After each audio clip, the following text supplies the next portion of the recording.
While Spider-Man No Way Home handled the multiverse well, too many multiversal stories could get old fast and detract from the superhero genre. In bringing together three different generations of web-slingers and their amazing foes, Spider-Man No Way Home also officially brought the concept of the multiverse to the big screen. Doctor Strange in the Multiverse of Madness will continue the trend in the Marvel Cinematic Universe, as will The Flash over at Warner Bros. And the DC Extended Universe. As exciting as this incredibly comic booky concept may seem right now, there's an unfortunately high potential to completely run it into the ground.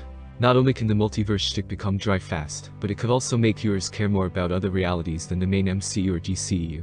This will be especially true if the trend of bringing characters back from older movies continues.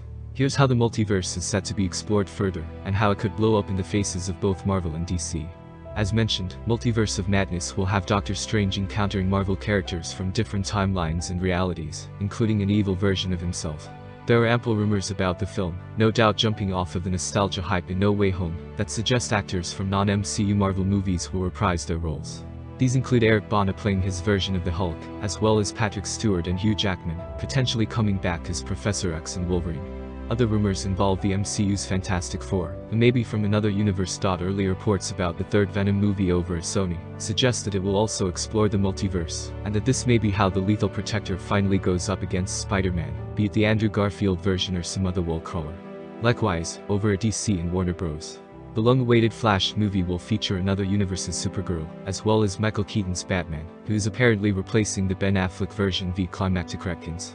These could all be great movies, but they also run the risk of turning the once cool concept of the multiverse into something both boring and detrimental to superhero movies.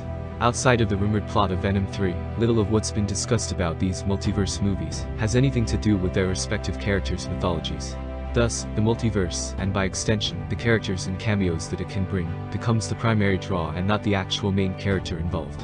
The title characters are not evolved or developed in any way, and it all just becomes an exercise in both nostalgia and setting up unrelated characters for the next big crossover. After all, America Chavez, a character who has absolutely nothing to do with Doctor Strange, will be making her MCU debut in Multiverse of Madness. In fact, she nearly appeared in No Way Home, but the idea was scrapped. The multiversal shenanigans in No Way Home at least made sense, as it was all tied to Spider-Man, and came directly after the events of Spider-Man Far From Home, which teased the multiverse. These other movies' concepts, however, have no such ties to their respective heroes. It's also rather ironic given that this kind of setup was exactly what Iron Man 2 was criticized for over a decade ago. It will cheapen these movies and the multiverse as a concept, because if the movies don't about the characters they're supposed to be about, why should audiences? This could also finally bring about the much-discussed bursting of the superhero movie bubble, all while unfortunately embracing the assembly line criticism these films receive, especially those set in the Marvel Cinematic Universe.